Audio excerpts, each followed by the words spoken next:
Warubizi. Bakunzi ba Warubizi twongeye kubasuhuza amahoro y'Imana abane namwe. Twongeye kuza muri studio za Warubizi tubazaniye ibyiza byinshi. Ndi kumwe n'umukunzi wacu umukozi w'Imana Fortran Bigirimana. Ndazi ko benshi mu mukunda ariko ndazi ko hari n'abandi mutamuzi araza kutwibwira.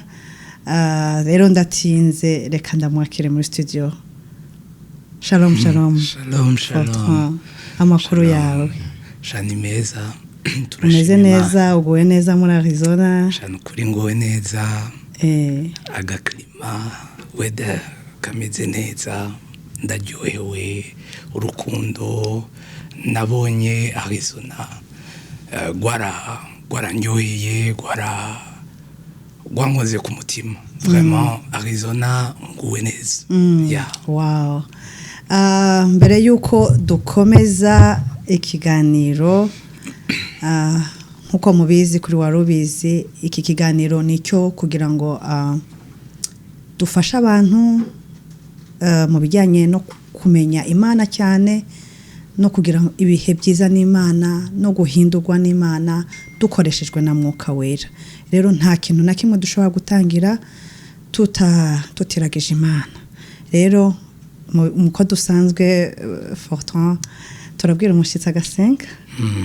Mu bitwemereye mwadufasha muri risengesho. Yego. Kadusenge. Data tuje imbere yawe mu izina rya Yesu tukuragiza ibi bihe uduhaye byo kugira byo kuganira byo kukwegera byo kumva icuvuga. Turakwinginga ngo umwemu wawe aze afate miri ivyiyumviro byacu, afate miri iminwa yacu, ikintu cyose kiri buvugirwe hano kibe ikiguhesha icubahiro kandi gisana imitima. Nico cifuzo cacu, nico catuzanye hano, bidushoboze mwemu yera. Ntaco dushoboye tutari kumwe nawe, ni wewe udushoboza. Ngwino ufate controle y'ikintu cyose maze Kristo Yesu ahabwe icubahiro. Amen. Amen. Amen. Amen. Nkuko nabibabwiye rero jyewe bashikiriza ikiganiro ni Jeanette Mugiraneza. Rero ndatinze reka mpe ikaze umushitsi wacu. Fortran Bigirimana turakuzi amazina ariko ni muntu ki? Watwibwira muri make urubatse urinde Yeah, Fortran Bigirimana n'umugabo yubatse afise umudamu umwe afise abana batatu. Umudamu yitwa Sophie de Bigirimana. Abana nabo ni batatu. Wa mbere yitwa Nathanael n'umuhungu, wa kabiri yitwa Taylor, wa gatatu yitwa Eden n'umuhungu. Donc umuhungu umukobwa umuhungu. Urumva ko Imana yabikoze neza uko nagenda ndayibisaba niko yabikoze. Ndakijijwe nkunda Yesu, nahisemo kumukorera kuva nkiri muto cyane. Ndamukorera mu buryo butandukanye bw'ivugabutumwa, mu ndirimbo, mu ijambo, mu buryo butandukanye, byose bigamije gusana imitima no kuvuga ubutumwa bwiza, tuvuga ko Kristo yapfuye arazuka. Amen. Rero ndumva ari ivyo ukomoje ku cyo Imana yaguhamagariye kuyikorera binyuze mu ndirimbo. Niko tukuzi nk'umuramyi, nk'umuririmbyi, ariko cyane cyane wibaza mu gushira hejuru icyubahiro cy'Imana. Watubwira gato n'igihe wumvise ko ari ibintu byaje muri wowe, ari umuhamagaro w'Imana? Yeah. Jewe fait natanguye ndaza kugerageza kubivuga mpfunyafunyo ariko mu ncamake Fortran ndi umuntu yabuze ababyeyi nkiri muto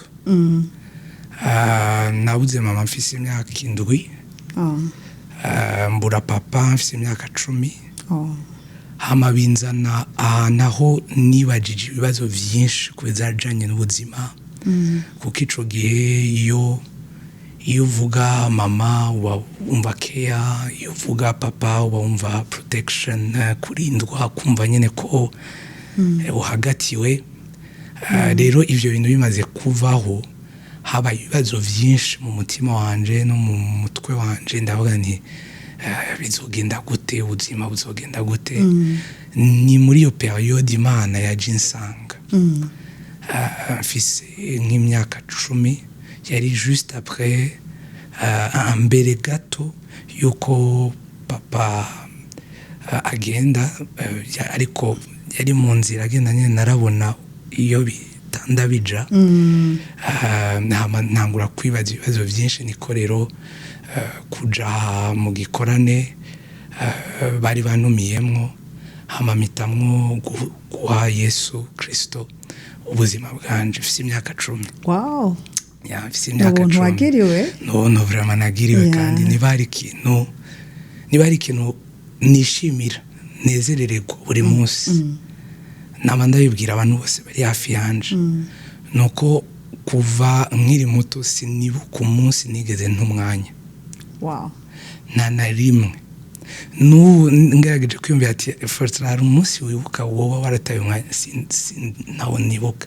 Nigiye mfasha kanya nako kuraba movie cyangwa kugira ni ikintu mba nahisemo, kubera ko nizera ko mu buzima ugomba kugira balance, ukamenya umwanya wose wo kwidetanda.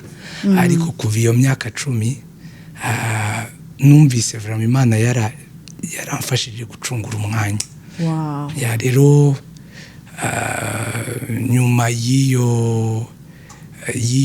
yuko guhura na Kristo, niho justement Kristo yaje avugana nanje. Nyuma yo kubura abavyeyi arambwira ati nzokubera papa, nzokubera mama, kandi ndagufitiye umugambi.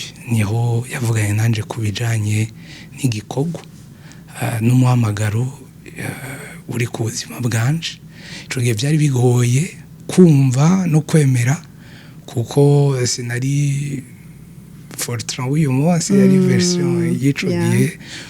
Kandi en vrai sinanaririmba, sinanavuza, sinakintu na kimwe nabona, ariko ndota umunsi umwe ndiko ndaririmba ndi imbere y'abantu benshi cyane. Igicapo vraiment cari kigoye kwemera. Hama Imana irambwira ngo ibi nivyo nshaka kugukoresha. Amen. Ndabirota kabiri, Imana irabikonfirma. Ndiko ndagerageza nyine guca kugira incamake, guca ku mayange nk'uko nariko ndabivuga kare. Mu nyuma rero Imana irambwira ngo nzokwigishiriza buke niko gutangura kuza piano. Urumva nyine Imana yavuganye nawe ucutangura kwitaho ibintu bijanye n'ivyo wabonye n'Imana mu bikorwa. Ntangura rero kwigisha kuvuza piano, ntangura kumviriza indirimbo z'abantu bamwe namwe bakira b'Abanyamerika, ama inspiration menshi y'ico gihe. Hama ntangwe kuririmba numva si bibi. Ndabaza umugenzi yaranyegereye, ndamubaza nti kuko nanje numva binangaje, kuko sinari bwigere ndabigerageza, ariko numva si bibi. Mbajije uwo muntu yaranyegereye, niko kumbwira ati uririmba kuva ryari? Hanga noya ninanye nuko nyene buke ndiko ndagerageza, ariko je nzi warucize icyo Imana yavuganye nanje. Hama quand même iba nka confirmation. Je nabani reka umuntu yakserere ashira ukuguru kuri pedale. Rero ico gihe nafata piano mu ma vacances, grande vacances, nafata piano guhera 6 heures za gatondo. Wow. nkayivuza gushika nka 18h kugera naho mukuru wanje yambwira ati wozo havusara atuzohavusara ati ibintu nibi mfise imyaka 13 mu nyuma nsora indirimbo yanje ya mbere yitwa Icete i Burundi iyo ndirimbo Imana irayikoresha abantu niho batanguye kudekura kumenya Fortran mfise imyaka 15 kuko Imana yari yambwiye ngo uzuhere i Yerusalemu Judaya i Samaria gushika kumera zisi uvuga urukundo wabonye muri jewe narakwemereye ko nzokubera papa ko nzokubera mama ko atacu nzomburana ariko ibi wambonanye uzugenda uyivuga.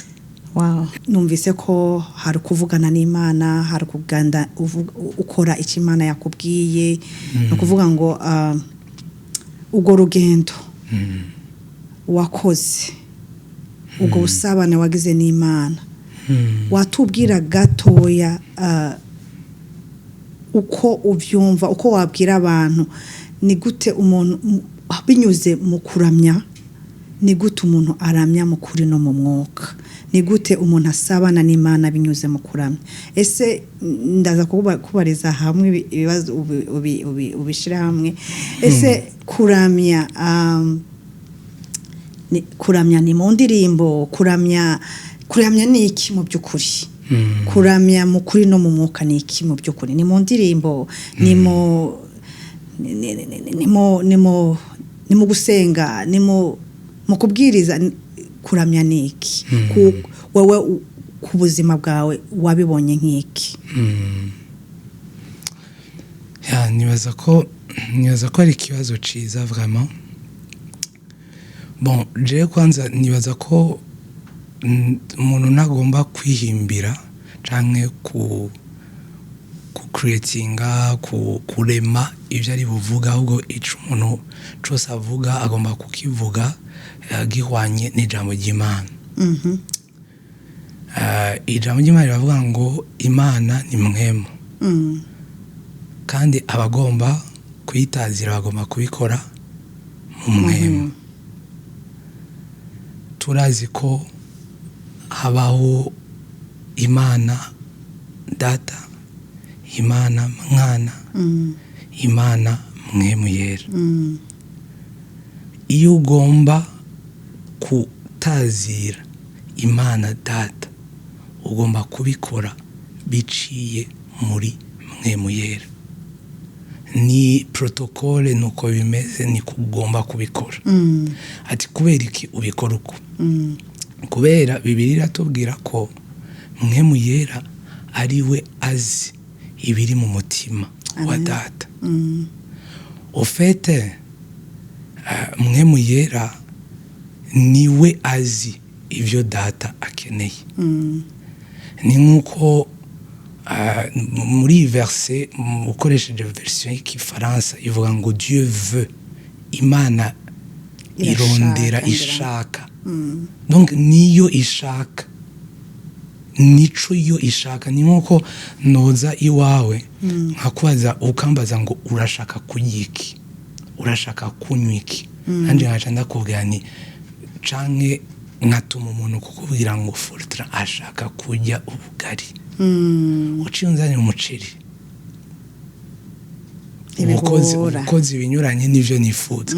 Kandi objectif intumbero yawe yari uko kunezereza umutima wanje, sivyo?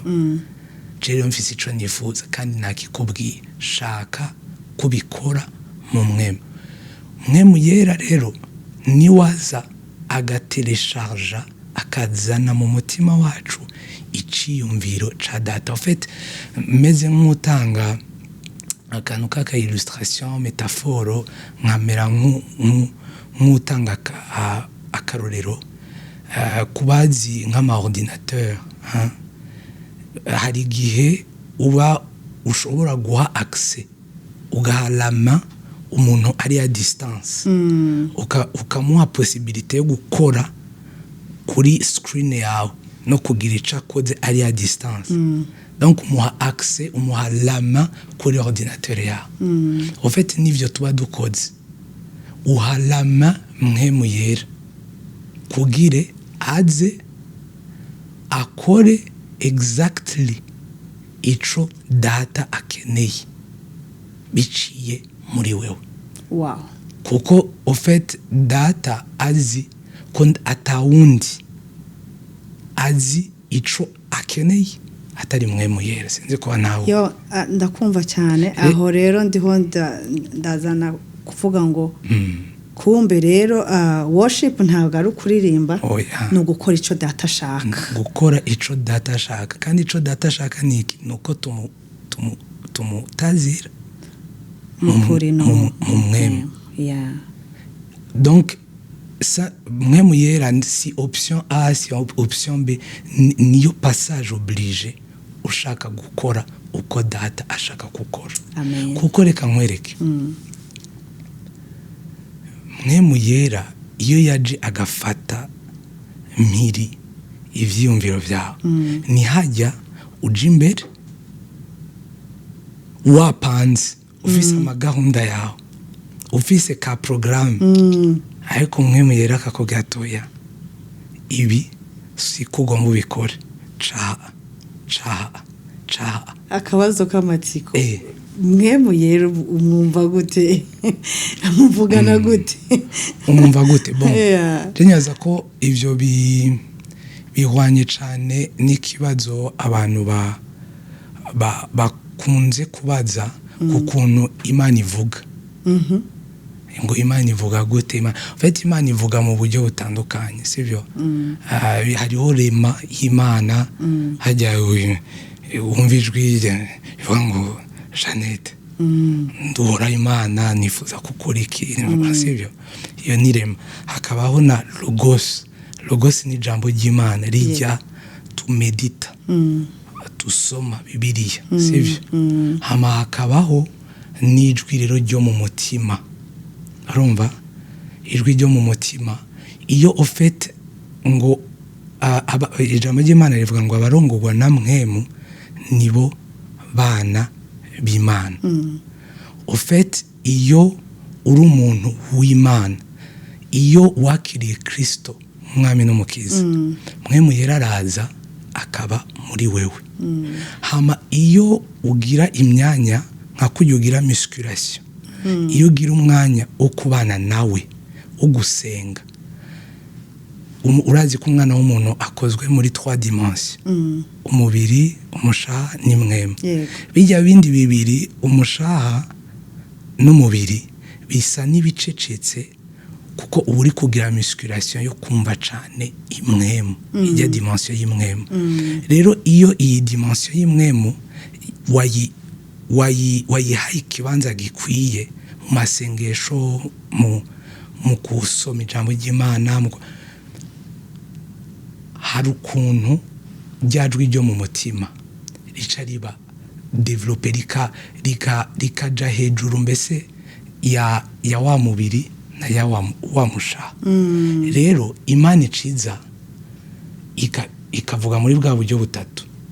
Yarema iragoye kenshi ibagake ariko iyo riba logos ushaka kuba uri kurasoma ukumva hari amajambo wasomye muri Bibiliya, mwemu yera aguma aduza mu mutima wawe kuko ofete waracecekesheje wa mubiri anturi kuragerageza kuwucecekesha na wa mushaha kugira wumvirize un peu plus mwemu yera. Rero mwemu yera agaca atangura kukuvugisha bivanye na vya bindi uhora usoma, kaka verse ya verse za verse wasoma ukumva irikira duga mu mutima wawe kubera ko wahaye ikibanza kinini mwemu yera ufite abarikara kuvugisha. Amen. Nuko mwemu avuga antuka kubinyerekeye avugana nanje cyane.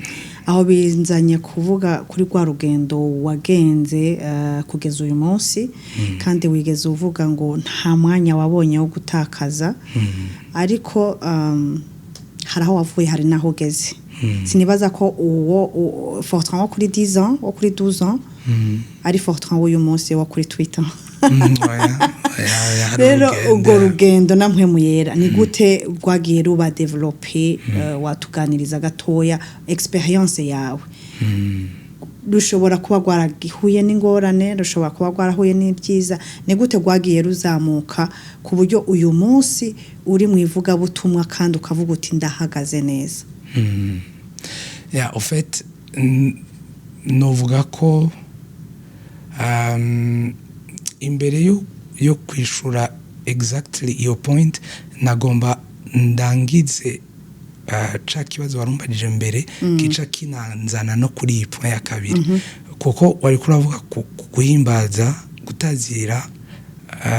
gutazira Imana mu mwemu no mukuri sivyo mwemu nariko ndakubwira ukuntu nyene ugomba kubikora biciye muri mwemu yari kuko mwemu yari we azi iciyumviro ca data ariko mukuri naho ni mukuri kw'ijambo ry'Imana urumva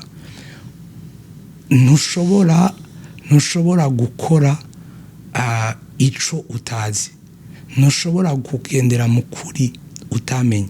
Ukuri nako ukumenya mu kukumedita, kugusoma ijambo ry'Imana. En fait ijambo ry'Imana niryo ridufasona, niryo ridutunganya, niryo ridutegura, niryo riduforma, niryo urumva. Rero iyo Imana iriko iravuga ngo mu ntazire mu mwemu no mukuri, ni ya dimension y'imwemu iza kuzana bya bindi byose biri mu mutima wa data ariko no mu kuba mu ijambo ry'Imana. Hama bwa buzima bwawe bugaca kwa gutazira kwawe ntiguce kuba gusa ari indirimbo ahubwo aba ari ubuzima. Aho rero niho nshinja kuco warubajije bwa kabiri. En fait ico nagiye ndatahura mu rugendo rwanje hamwe n'Imana nuko deje umuntu agira mu kuri agezemo, ukuri kw'ijambo ry'Imana. Uko usoma ivyanditswe niko umenya ukuri. Ukuri nako kukaguha kwidegembya kuki, kwidegembya ku myiyumvirire, ku kuntu ivyiyumviro vyawe wari usanzwe ufise. Peut-être wari uzi ko Imana ikunda iki canke muri kamere kawe hari ukuntu wari usanzwe ukora ibintu uzi ibintu, ijambo ry'Imana ikagenda rirakubwira toya hari ivyamwa vya mwemu. Mu vyamwa vya mwemu harimo kwihangana, harimo ubugwaneza, harimo urukundo. En fait ukagenda buke buke iguhindura ukagenda usa nayo. Rero umbwiye ngo muri urwo rugendo ngo ko warejo ngo uyu munsi niko ukiri atari Imana imeze ko, ahubwo twebwe nk'abana b'abantu tuba twaspira kugenda buri munsi ugenda usa nayo, ugenda uyimenya, uva mu bwiza uja mu bundi, ukunda nkayo, byose ubikora nkayo. Ivyo navyo ni urugendo, ni kwa kuri ugenda uramenya mu gusoma ijambo ry'Imana. Je rero numva ngo novuga ngo ugira mu kuri ugezemo, nico gituma ugomba buri gihe kurondera ukuri kw'ijambo ry'Imana mu kumedita ivyanditswe Bibiliya, amajambo y'Imana. Hama aussi ukamenya ko Imana hari aho ikwiteze, irakubona muri dimension yawe mu vyo urimo uyu munsi, ikagukunda, ikakwihanganira, ariko iba yiyatanda, irindiriye ko ugira iyo volonté yo kugenda usa nayo. Ni kujuja kandi nta na rimwe Imana irindira perfection kuri twebwe. Ikintu Imana yabonye ikishimira muri Dawidi yari iki? Umutima uciye bugufi, umutima uyikunda, umutima uri kurondera kumenya ukuri. Kwa kuri nariko ndavuga. Donc buri gihe ngo uruvuga uti Mana makukumenya, hama kukumenya bime kukunezereza, bime kubana nawe mu kunywana, mu busabane nko mu bivuga iwanyu, sivyo? Hama muri ubwo busabane, muri uko kubana, muri uko kunywana, niho hari buve ubuzima bwawe, ariko n'ubuzima na wewe uri butange ku bandi Yego. kuko nawe utanga ico adafise ntawe ushobora gutwara abantu aho wenyine atageze ni principe de vie niba ushaka gutanga ubuzima ugomba wewe wenyine kuba ubufise nimba ushaka gutwara abantu ahantu kanaka ugomba nawe kuba warahashitse rero iyo process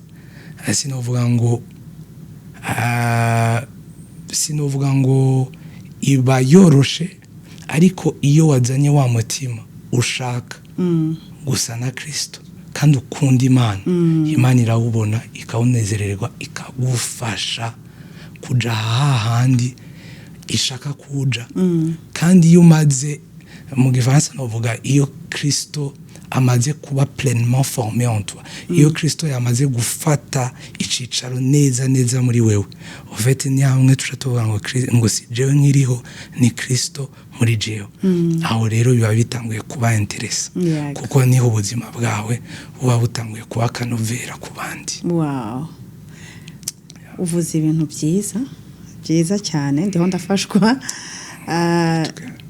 nukuri ubwo rugendo ntiruba rworoshe bigombera nibaza ko bigombera na discipline kuko ni jambo ry'Imana yatubwira ngo discipline your body rero nibaza ko muri ubwo rugendo wagiye ubana n'Imana hari ibyo waretse hari ibyo wabonye ko bitakira umumaro kuri wowe nkuko Paul abivuga kugira ngo ushobore kugera aho ugeze narindiho ntekereza muri urwo rugendo muri uko kubana n'Imana muri uko guhishurirwa muri uko kuba mu majambo y'Imana akaguhindura niki uvuga ko cyaba waba wishimira kugeza uyu munsi intambwe ugezeho niki wishimira mu buzima muri uru rugendo rwo gukorera Imana mu buryo bwo kuramya no guhimbaza?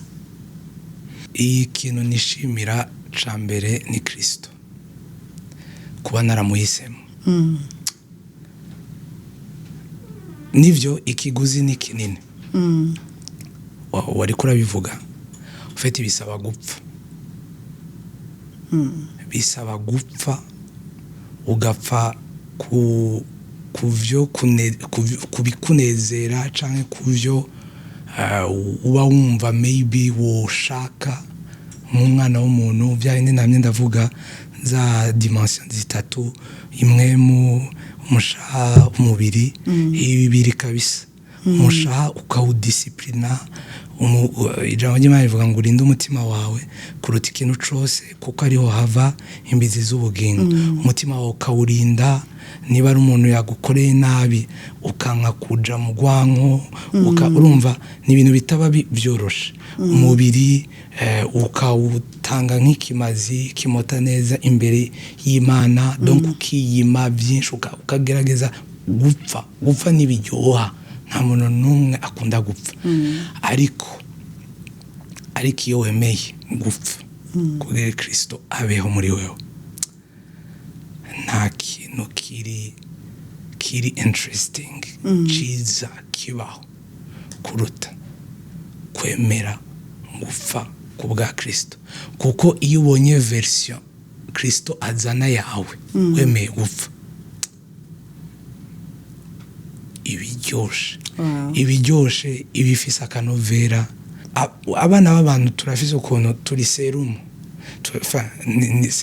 c'est une manière de parler dukundiye ko ibintu byose byiza byose ni jewe ukora wikorera nubake niyubake jewe kwanza yaba mu buryo ubwenge mu buryo bufatika urumva ufite ukabaho wiyumvira wewe gusa ariko iyo ugiye kuraba ufashe nka Yosefu ubuzima bwiyo jewe nka Fortran nizera ko uyu munsi nitwo nabivuze ni Fortran anniversaire uyu munsi nibaza ko tutoba twarumvise Yosefu avugwa iyo akora nk'uko abandi bose bokoze mu byo yaciyemo iyo ahura n'abarumuna be agaca abwira ingabo ziwe ati mubazane mufate mufunge mukubite bati mubakubite mubakosore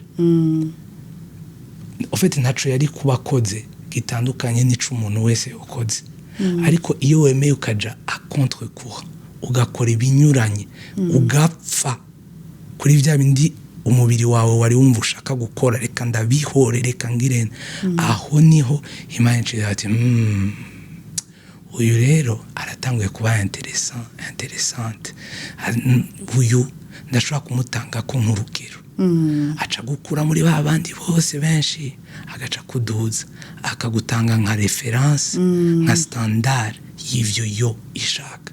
Niko rero ubona umuntu nka Yosefu umusoma ukabona histoire yiwe ivuganye n'umutima wawe, kuko ntiyigeze yiyumvira we gusa. Rero umuntu wese yemeye agapfa, ubuzima bwiwe buca ugapfa, ubuzima bwawe ukabuhereza Kristo, ubuzima bwawe buca bugira akanovera, ubuzima bwawe buca buba interesting, ubuzima bwawe buca buryoha.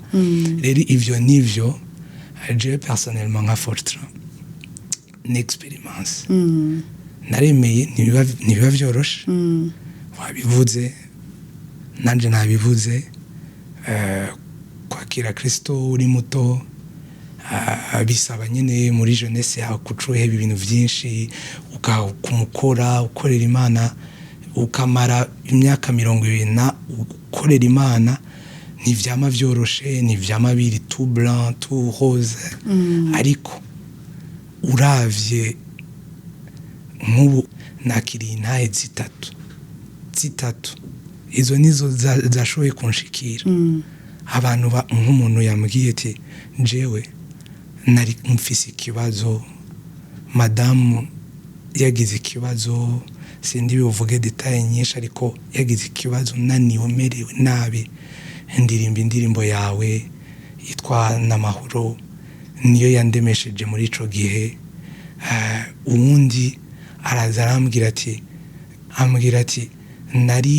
nari mu kibazo gikomeye, bari bagomba bansubize muri Afrika, bari banshize ahantu bancunze n'abapolisi bagomba bantware, bansubize muri Afrika. Hama mbwira Imana, shiramo ya ndirimbo yawe ivuga ngo naco nzoba, mbwira Imana, ni Imana, iyi Imana ya Fortran niyo wamfasha ikabikora ukankura muri iyi situation uyu munsi uyu, nzogushingira intahe kandi nzogukorera, nzovuga ivyo ukora.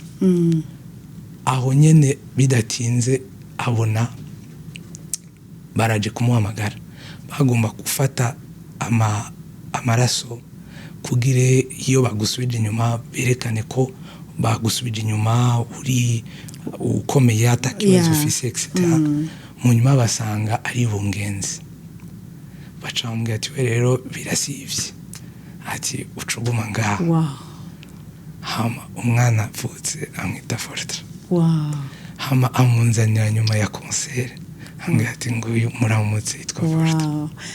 Urumva intahe nk'izo zikwibutsa ko kubona warahisemwo Kristo, kubona warahisemo gupfa kugira Kristo abeho, kugira ukore ubugombe bwa Data, biryosha ubuzima bwawe, bikaruta amazu, bikaruta imiduga, bikaruta, kuko ibi nibitsibo uzokwambikwa imbere ya Data. Ugahagarara imbere yiwe ukavuga ngo, akakubwira ngo bon et fidèle serviteur, ivyo nagaciro bigira. Hama no ngaha kwisi n'igihe ubutagihari bakibuka, kuko nta muntu azokwibuka amazu yawe ngo wubatse, nta muntu azokwibuka imiduga ngo wagiriyemo, ngo amavoyage ngo nayagiye muri vacances. Ivyo vyose ni vyiza, Imana ibiduha nk'inyongero. Urana bijya mvuga ubwami bwayo imbere kuyikunda imbere, simanza amasi inyongera bidatuma mbura ibitse. Nyamara nzi kwifeza n'inzahabu ari vyayo, kandi ko yubahisha abayubaha, naco yima abayikunda irabubahisha. Ariko igihe wafashe priorite, ivyangombwa ukabishira mu kibanza nyavyo, ivyo biha agaciro ubuzima bwawe, bikakagaha muri kubu no muri kazoza.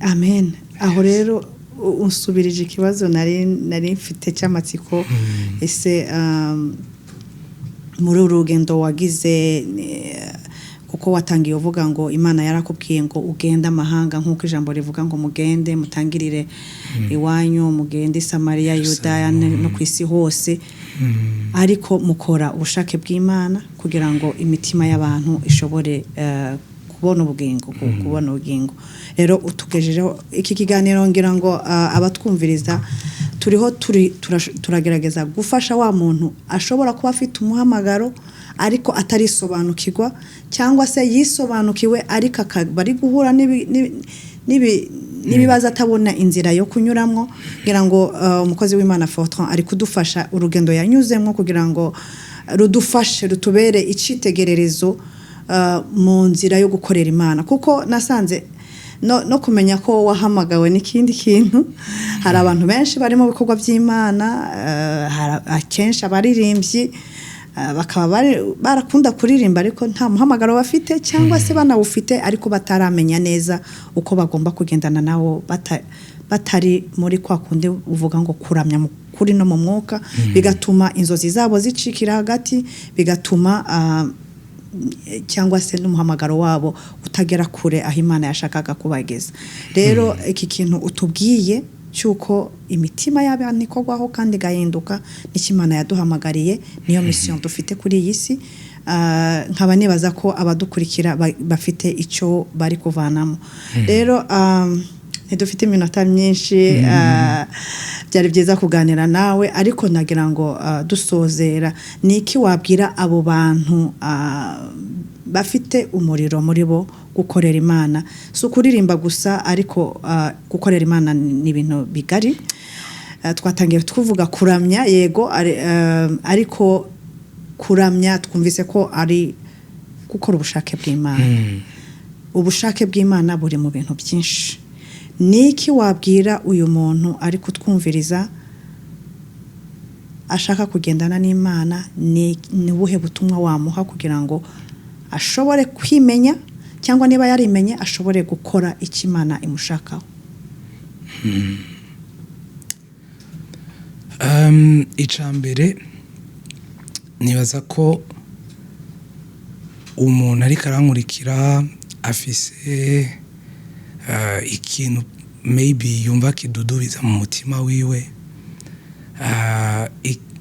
ariko aribaza ati mbega niki nkwiye gukora canke ndagikore gute hari inyishu je nashobora kuguha kuko sije ndagutuma nico gituma tuwita umuhamagaro n'umuntu aguhamagara si pana umuntu ni Imana iguhamagara ni Kristo aguhamagara rero iyo aguhamagaye ugomba kwitabira avuga ngo ndi hano kandi iyo washatse kumenya icyo Imana ikugombera by'ukuri Imana iravuga kandi irishura iyo udodoye urugururiko iyo udodoye urugururiko iyo uyirondeye ubudahumeka urayibona njewe ikintu ca mbere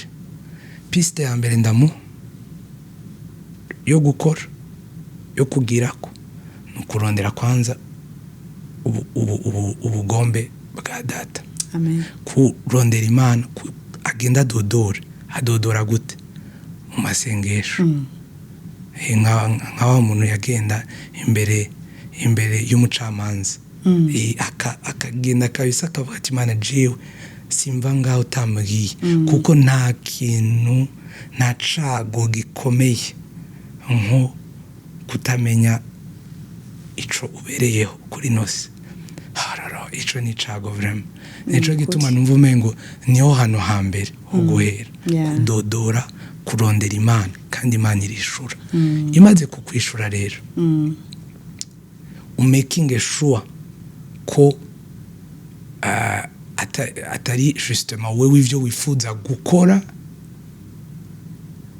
ube sûr urashobora no gusaba Imana amasinyi urashobora gusaba Imana ibimenyetso kugire wemezwe ko ariyo nzira ugomba gufata.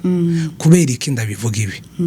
Hari abantu benshi bakunda ibintu kubera bisa neza, kubera numva nanje noba umuririmbyi, umupastori, umuapotre, peut-être ama ministère yitwa ko agaragara mu maso y'abantu.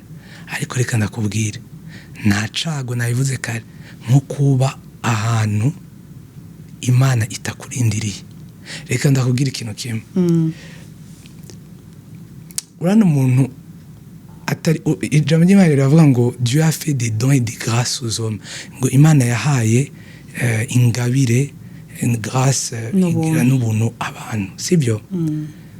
Hari abantu umubonye igiti ukimenyera kucamo. Hari abantu umubonye icamo urakibona. Yego. Grace ubuntu urabubona. Donc biri évident. Urumva uyo muntu ufite na force kuko urabona ko ari muri element, ari mu bintu vyiyo. Ariko rero hari n'abandi baca bashaka guforsa.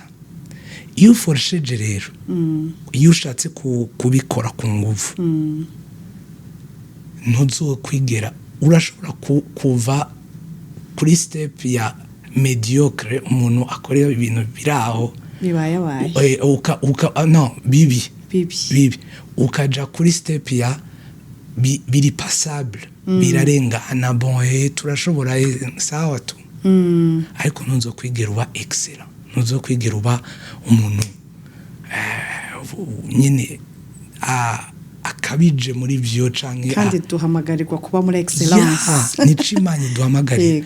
Rero ufite uburi kuratakaza umwanya igihe utari ahantu Imana ikwiteze. Urumva? Donc ikinda kikubwiye kubwawe. Fata kanya niba usaba ivyo bimenyetso, ubisabe, ubironke, kuko Imana irabitanga. Iyo ari Imana igukeneye ahantu irabiguha. Imana iravuga, ariko umva ngoma nkurikiza, ivuga mu mwanya wayo. Exact. Abantu barazi ko Imana ivuga, ariko ikibazo kihaba nuko baba bashaka ngo ivuge ubunyene.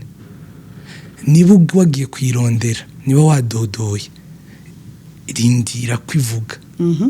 Urindire kandi izovuga, iravuga, ariko ivuga mu mwanya wayo.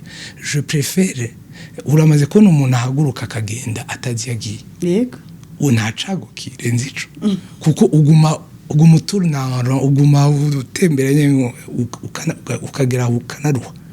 Wofu murindira paka uronse feuille de route, uronse itinéraire, uronse adresse yiyogiye, hamugahaguruka uziyogiye. Rero umuntu ariko aranyumva, ufumufata kanya ube sûr yiyogiye nico Imana ikwitezeko. Ivyo rero umaze kubibona, kubironka, uca usaba ikintu citwa amavuta. Amen. Uca usaba mwemu yera agushoboze.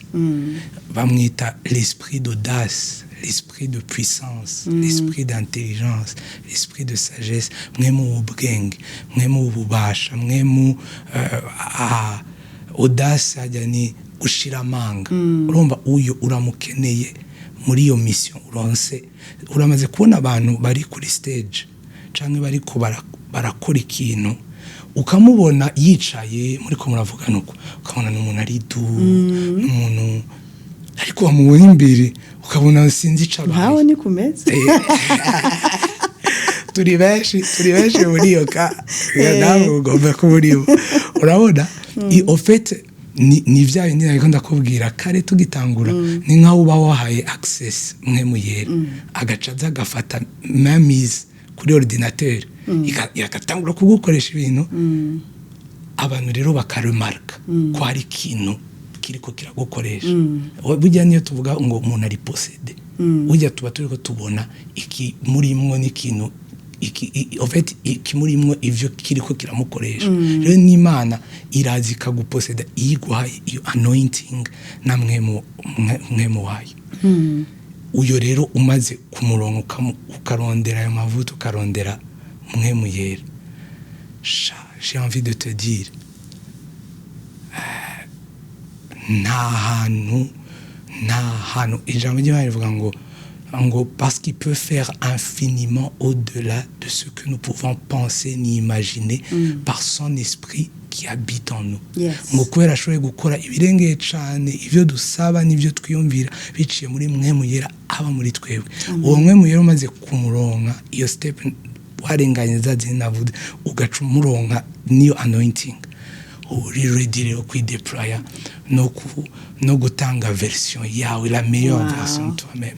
Saint-Esprit burya mwemu yera niyo advantage yacu, niyo mu Kirundi cyangwa mu Kinyarwanda no bivuga gute, niwe kabijya, niko kabijya dufise. Ureri y'umufise nico kimwe na sinzi ko wahora ubona amadesani mekera yari un peu bizarre ku masaida mwamwe, ariko nibaza ko cubyumva nk'abantu bitwa basanguko agize ngo ukacubona imishatsi bayo onye urumva nyene ni nkaho nyene abaye Saint-Esprit abantu bakabona ivyo biriko birasohoka biva mu buzima bwawe hama bagaha Imana icubahiro. No mu Kirundi cyangwa mu Kinyarwanda baravuga ngo akuzuye umutima gasesekara inyuma, icyuzuye muri wowe kikira kandi ijambo ry'Imana riratubwira ngo dushobozwa na Kristo duha imbaraga, so ibyo byose twabishobozwa na Kristo. Iminota yacu irarangiye kandi twari tugifite byinshi byo kuvuga, ariko uvuze ikintu gikomeye cyane. Abatwumviriza nibaza yuko avuze ikintu gikomeye, kubana n'Imana ukamenya igihe ivugira, kuko amajwi yose twumva asa ntava ku Mana. Rero ariko ntuzabimenya utagize umwanya nayo ngo umenye icyo ashaka, umenye kudiserna kudiserna icyo umwuka wera ari kuvuga muri ako kanya. Twatangiye tuvuga ko kuramya, guhimbaza ntabwo ari kuririmba gusa, kuko sivyo bikugeje kuririmba, sivyo bikugeje hano, ariko ahubwo no kuramya mu kuri no mu mwuka. Rero abatwumviriza nizera ko hari ico muvanyemwo gikomeye cy'ingenzi. Nagira ngo mvuge ngo niki ufite akajambo kanyuma wabwira abakunzi bacu? Au fait uri kuravuga kuri ico kintu uruze ngo kuririmba sivyo bikugejeje aha, uko n'ukuri kuzuye. Nkunze kuvuga kuririmba, kumenya kuririmba, hari ijambo rimfasha ngo mandari basangize, kandi nibaza ko niyo wabigerageza byaramfashije kandi nawe bizogufasha. Ijambo ryitwa balance, ijambo ryitwa equilibre, ijambo ryitwa mu Kirundi umunzani canke kumenya gushira equilibre, gushira ukamenya ryari ukora ibintu. Kubera ko kuririmba ubuhinga, par exemple nk'ibi wari kuravuga, abaririmba ni benshi, umve simvuze ngo kumenya kuririmba ni bibi, ntabwo ni vyiza cyane. Niho nariko ndanakoresha n'iri jambo balance, equilibre, umunzani. Ariko kumenya kuririmba sivyo bizana difference. Au fait kumenya kuririmba ni nk'iyo umuntu ashaka kuvuga, arafise message, ubutumwa agomba kuvuga, ariko akeneye vocabulaire, akeneye amajambo akoresha, kuko niba ushaka nko kuvuga Ikirundi ata amajambo menshi birakugora kwisobanura no gusohora ubutumwa wari ufise.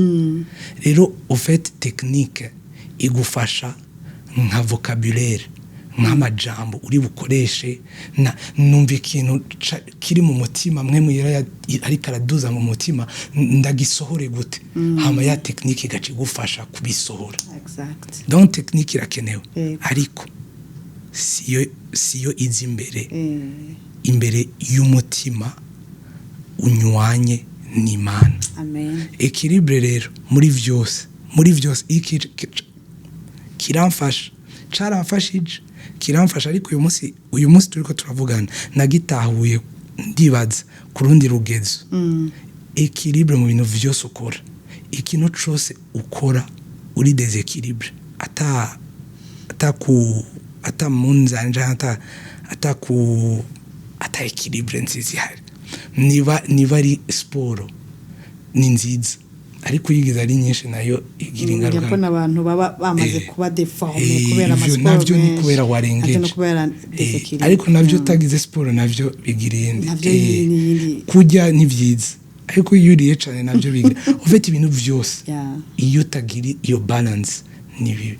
Rero numva nshaka gukangurira uwo muntu, niba uri gukora muri ministry yo kuririmba canke nivuga butumwa n'iy'umwungere, utagize equilibre ngo witeho umuryango wawe, umenye umwanya wo kwitaho umuryango wawe, umenye umwanya wo kwitaho ishengero, umenye umwanya wo kwitaho usome, kuko nico ni ikintu gikomeye. Gusoma kuko bujya ukumenya, kurondera ubumenyi, kuko urazi ko Imana igukoresha bivanye. Abantu bose Imana yakoresheje yababaza ngo ufise iki. Imana nzo kwama ikoza ufise iki. Imana iragukunda, nta kibazo ifise vraiment, iragukunda, ariko kandi uzoja no mwijuru, ariko urugezo Imana nzoshobora kugukoreshamo hano ku isi ruzodependana wewe n'ikiguzi uzokwemera kuriha mu kwihodimentiona, mu kwemera ukiga ibintu bishasha. Uyu munsi menye iki Espanyol, nkaririmba mu Espanyol, bwa butumwa bwahora bufasha abarundi, abanyarwanda, abakongomani, peut-être n'aba francophone n'aba anglophone, ubu bushikanye kuba hispanique juste kubera wemeye ukari ikigozi cyo kwiga ururimi. Donc long story short, niba hari jambo no gusigira ni bibiri ngoma ndagusigira: Kristo nk'urufatiro w'ibintu byose, kuko niwe mushinge ugomba kubakira ko inzu yawe nibi byose twari ko turavuga. Iri jambo rya kabiri naryo navuze ryitwa balance, naryo ntugibagire. Ica gatatu advantage ninde, akabijya navuze ninde, mwemuyera. Ibyo bintu vraiment bitatu, simvuze ngo nivyo byonyene, ariko ibyo bintu bitatu vraiment je nka Fortra byaramfashije, biramfasha, kandi nibaza ko bizokomeza kumfasha. Ushoboye kuvyaplika, ndizera ko bishobora nawe kugufasha. Urakoze cyane mukozi w'Imana Fortra. Byari biryoshye kumva urugendo wagize n'Imana yawe, byari biryoshye kumva icyo nanjye ndakwigiyeho, kandi nibaza ko n'abatwumviriza bagiye bumvise kandi bagiye gupratika ibyo twumvise, tubishyire mu bikorwa. Nicyo cy'ingenzi. Hanyuma ukaba ufite icyifuzo, igitekerezo, ikibazo, tugane. Turi ishengero CLC ikorera muri Arizona Phoenix. Uraza kubona adresse hasi na telefone waduhamagaraho, kandi wifuza no kuba wabaza umukozi w'Imana ibyo bibazo twazabimugezaho akaba yagusubiza. Wifuza kwagura umurimo wawe, kongera gusabana n'umwami no kumenya intumbero yawe kuri iyi si, ibyo byose nibaza ko wabona ubusobanuro buhagije. Rero turabashimiye cyane kuba mwadukurikiranye, kandi nizere ko iki kiganiro kizagira umumaro mu bugingo bwanyu bwa buri munsi no mu busabane n'Imana yanyu. Turabashimiye Fortra kuba mwitavye ubutumire bwacu. Mwakoze cyane, nabivuze nk'itangura, ariko reka nabirangirize kuko iherezo ry'ikintu riruta itanguriro ryacu. mwanyakiriye neza. Arizona. Amen. Mwarakoze, narabatumiye, muranyitaba, muratwitaba muri benshi. Yesu abahe umugisha. CLC mwarakoze kunyumvira. Nawe Jeannette, umuririmbyi, umuramyi, umuntu yakuvuga ko byinshi. Warakoze ku byo wakoze mu gikorwa twakoze, meosi no kuri iki kiganiro. Yesu aguhe umugisha, akunezereze, agutware kure mu kumumenya no kumukorera mu mwemu n'umukuri. Amen. Amen. Warakoze cyane Fortran. Turabashimiye mwese, mugira ibihe byiza. Wari ubizi.